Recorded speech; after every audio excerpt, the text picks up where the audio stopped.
Et nous voici revoilou. Revoilou sur le 11e numéro de ce magnifique podcast. On vous remercie encore une fois de votre écoute, de vos questions. De votre fidélité. On va remercier des nouveaux auditeurs qui ont fait le rattrapage des épisodes précédents et qui manifestement se sont cachés autour de la Nouvelle-Zélande. Ah oui. Ils sont allés jusque là-bas.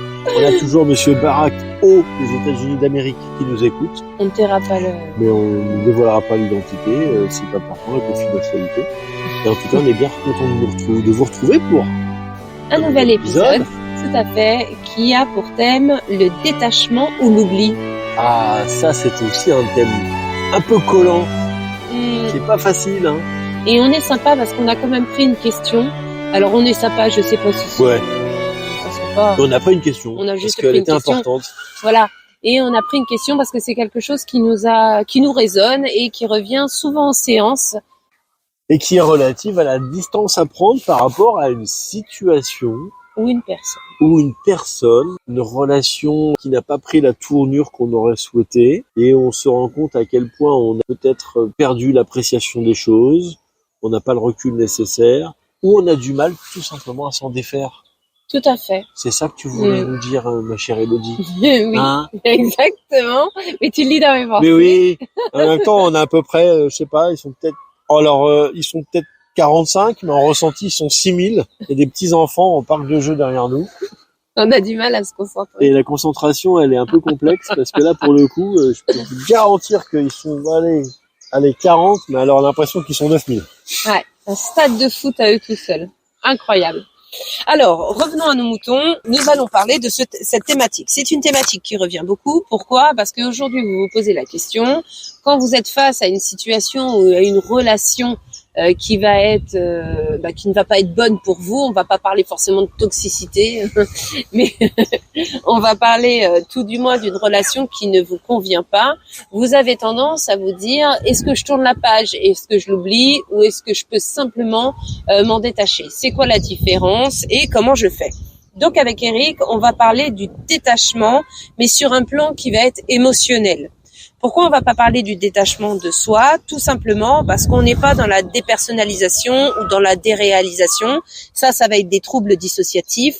Et nous, c'est pas un terrain sur lequel on a envie d'aller, mais par contre, lequel on peut vous parler, c'est un détachement émotionnel.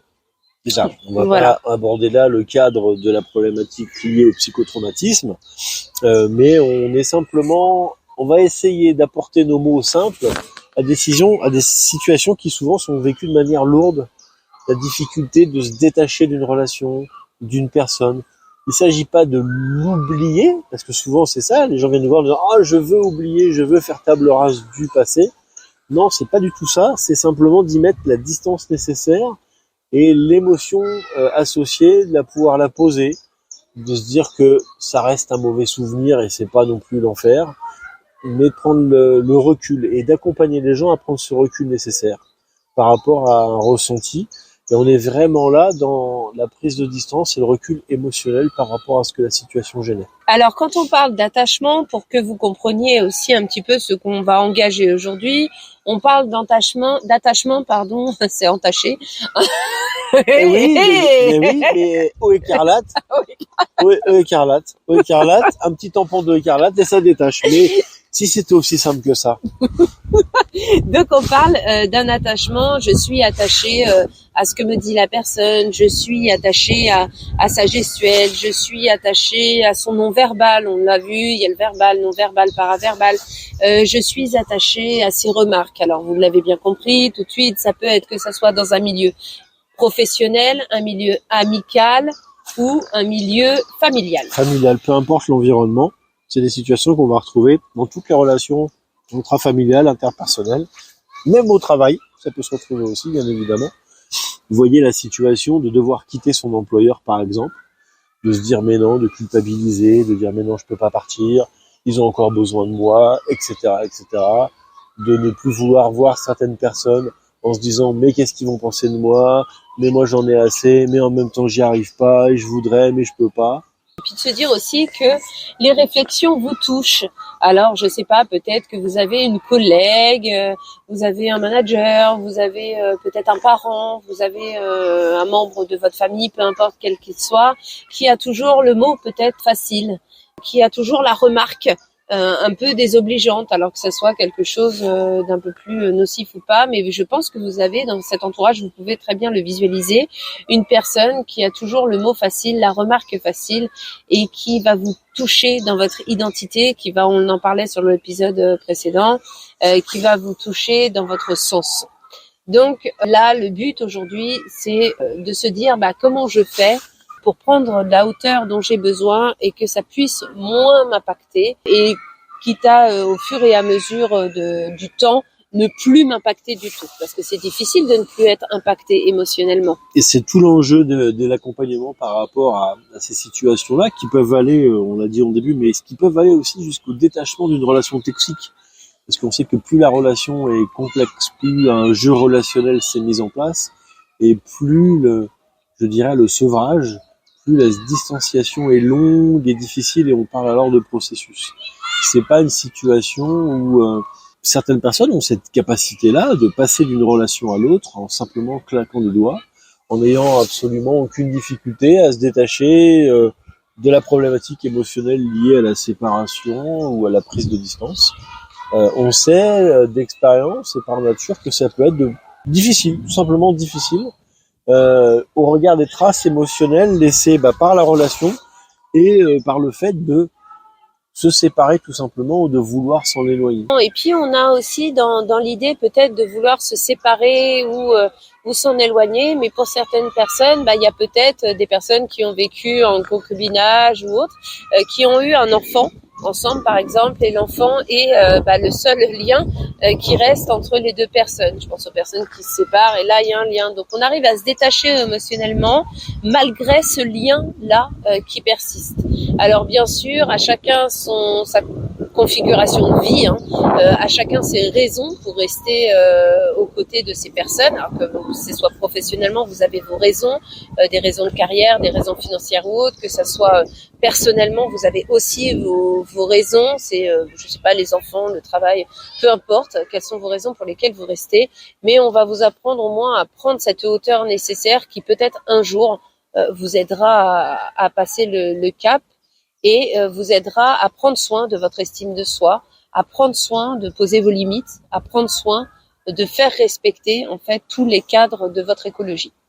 Et ce qu'il faut voir aussi dans ces situations-là, et nous on le valide toujours dans nos expériences d'accompagnants. Souvent, les personnes viennent nous voir en ayant l'impression d'être mal, d'être, enlisées, bloquées, incapacité à penser, à voir les choses de manière positive, à avoir peur d'eux, et se retrouver dans des situations de devoir faire la sensation d'avoir à faire des allers-retours. Comme le disait Elodie, prenons le cas par exemple d'une situation de couple, de personnes qui doivent se séparer, où une distance se prend, mais la présence des enfants va être un vecteur de réactivation des pensées douloureuses, négatives, qui va pouvoir être aussi le facteur d'aggravation des sensations de rumination, de mal-être. Et c'est pour ça que ce changement-là, parce que c'est un changement qui est souhaité par ces personnes, ne plus souffrir autant de la situation, ne plus souffrir comme elles en souffrent actuellement de la situation rencontrée et des difficultés que cela génère. Mais c'est un processus en fait. Si on avait, Elodie, moi et d'autres, la solution pour que les gens puissent du jour au lendemain sortir de cette sensation qui va les faire alterner entre une sensation de colère, d'agressivité, de tristesse, on serait les plus heureux, mais c'est pas une situation, ce sont pas des situations faciles. Et pour autant, on constate que ce sont des processus de changement qui se mettent en place. Ça permet en fait d'évoluer, de se mettre en mouvement. Alors vous l'avez dans les podcasts précédents, on vous a parlé de poser les limites, on a parlé des besoins, on a parlé de tout ça. C'est vraiment important. Alors aujourd'hui, on le répète, chaque composition dans laquelle vous êtes vous appartient et on sait à quel point des facteurs extérieurs peuvent être délicats. Donc, on n'est pas là pour vous donner le mode d'emploi d'eux et pour vous expliquer un petit peu le fonctionnement. Qu'est-ce qui fait qu'on reste avec quelqu'un alors qu'il est nuisible, on va dire, pour nous, alors que ce soit quelqu'un, que ce soit un employeur, un manager, un travail, qu'est-ce qui fait qu'on reste à cet endroit-là? Mais c'est surtout qu'est-ce qui va faire qu'on va prendre de la hauteur, qu'est-ce qui va faire qu'on va être moins impacté parce que l'autre va pouvoir nous dire. C'est tout un travail. Des personnes vont avoir les ressources nécessaires pour comprendre ce qui se passe quand ça se passe. C'est toujours une phrase un petit peu bizarre, mais c'est exactement ça. C'est que certains stimuli, certains remarques, certains environnements vont générer chez la personne du mal-être, des difficultés. Et c'est tout l'intérêt d'essayer de comprendre cette situation-là. On parle souvent de difficultés à se détacher parce que il y a une forme d'habitude, parce que des choses se sont mises en place avec une certaine durée, parce que ces habitudes-là ont aussi ce côté rassurant pour les personnes, que les rituels, les habitudes, les façons de faire, les façons d'être, le comportement des uns et des autres, même s'il est un peu télécommandé, viennent tout ça contribuer à un environnement plutôt sécurisant, et que par nature, le cerveau n'aime pas trop le changement. Il se contente souvent de situations non renouvelées ou non renouvelables, et qu'à un moment donné, dans le souhait de développement d'une personne, et on rejoint peut-être l'épisode précédent du podcast sur les pyramides, sur la pyramide de Diels, on va sentir que la personne se croit finalement capable de faire les choses différemment, veut se voir alignée par rapport à un souhait de vie différent, à des sensations à vivre différemment aussi, et va vouloir engager le changement. Et engager le changement, ça veut dire quelque part se détacher. Exactement. Ça veut pas dire oublier, ça veut dire se détacher. Se détacher. Et ne pas garder les séquelles aussi présentes qu'elles peuvent l'être au moment de la séparation ou du processus de séparation, ou du processus de changement, ou du processus d'évolution, mais de vivre avec plus facilement. De faire que la situation qui peut être vécue de manière très traumatisante, difficile, intense, soit avec le temps vécue avec un peu plus de distance, avec des émotions moins paroxystiques, moins de dérégulation, moins d'emprise sur la façon de le vivre, moins de... Voilà, je dis comme ça.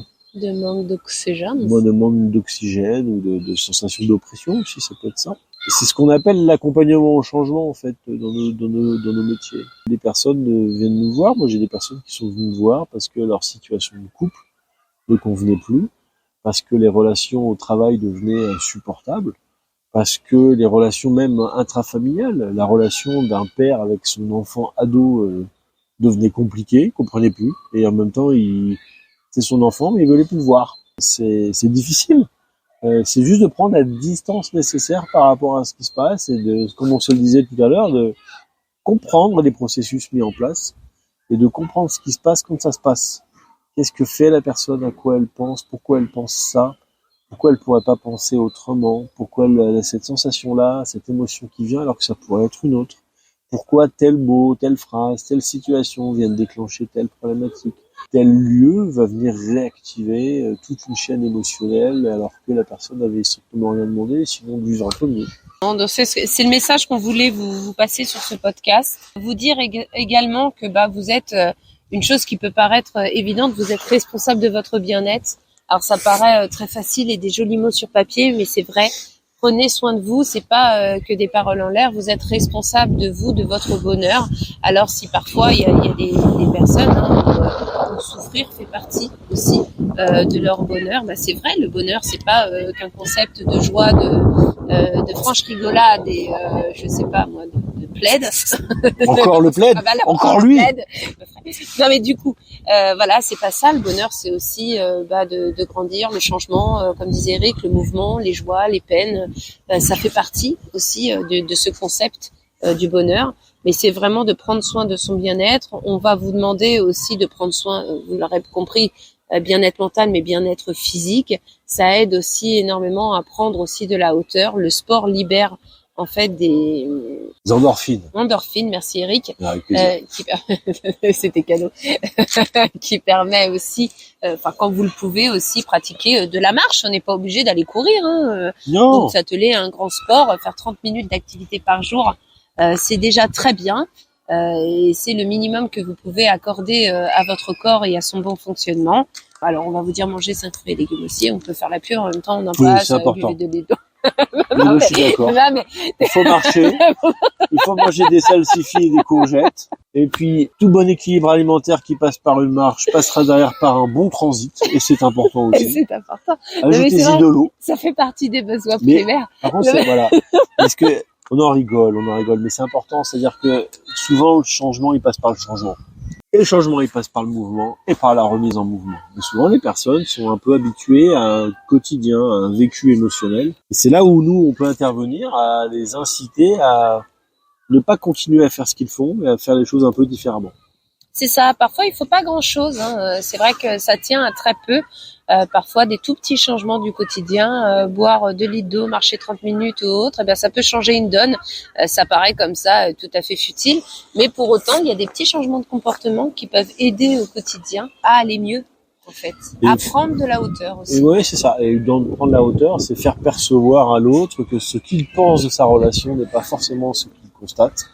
C'est pas forcément cette réalité-là. Et en même temps, de se dire que de ressentir tout ça, c'est aussi être vivant. Oui, c'est être vivant. Et puis, je pense qu'il faut être aligné. On reparle d'alignement avec soi, mais se dire que le chemin de l'autre aussi ne nous appartient pas. Chacun son chemin de vie, chacun sa mission de vie.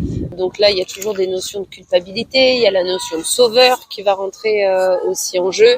Il va y avoir toutes ces rôles-là qui finalement ne vous appartiennent pas. Donc, il est préférable finalement de rester sur son chemin et d'avancer tranquillement vers le changement. Vers le changement. Tout ça n'est que le mouvement de la vie, dans ses difficultés, dans ses joies, dans ses angoisses, dans ses perceptions. Mais mieux vaut une personne qui a du mal à bouger et qui dit « je veux bouger » plutôt qu'une personne qui peut pas bouger, qui peut pas bouger. C'était ta petite minute émotion, là? Oui, c'était émotion. Mais c'est important. Ça veut dire quoi? J'ai ça veut dire senti le ton de ta voix qui descendait. Les gens disent je suis pas bien, ça va pas, etc. Mais non, ça va, vous êtes vivant, en fait. Mais oui. Mais ça, on le verra, parce qu'il y a des changements de type 1, de type 2. On vous spoil pas changements plus. profonds. Les changements profonds, mais on le verra dans un autre épisode où effectivement les changements. Quand on parle de changement, les gens, c'est un grand mot. On a l'impression que vraiment on va révolution. Faire une révolution. Pas du tout. Changer, c'est pas forcément changer de job, changer de conjoint, changer de pays, changer de planète. On n'en est pas là. Le changement, ça peut être de toutes petites actions au quotidien qui vous permettent d'avoir un regard différent sur votre problématique et peut-être, qui sait, arrêter de penser problème, mais plutôt s'orienter à penser solution. Et voilà, ça sera une belle conclusion pour ce podcast. C'est pas mal, j'étais poète. Franchement, bravo. Ouais. Non, Elodie, j'ai pas mieux à dire. Ouais, on va vous souhaiter une bonne fin d'écoute de podcast puisqu'il est terminé. Voilà, on met fin à ce podcast. On revient avec un tout nouveau podcast sur l'écologie. Sur l'écologie, alors pas l'écologie permaculture, légumes bio, tofu et compagnie, pas du tout. Non, sur votre environnement. Voilà, c'est plutôt ça, sur votre environnement, ce qui est bon pour vous. On vous explique tout dans un prochain épisode. En attendant, on attend et on réceptionne et on trie vos questions sur la boîte mail de sacado-podcast@gmail.com. Tout à fait. Pour venir nous poser vos questions ou alors pour nous donner rendez-vous afin qu'on puisse se rejoindre sur les enregistrements ou si vous voulez simplement y assister en étant muet, c'est possible aussi. Hein. C'est possible. D'ailleurs, les gens, vous pouvez parler à côté, hein, ils veulent pas. Ils veulent pas. Ils veulent pas, depuis tout à l'heure, ils veulent pas. Il y a les enfants toujours au fond, là-bas, les 8000, là, mais... C'est la joie de la jeunesse.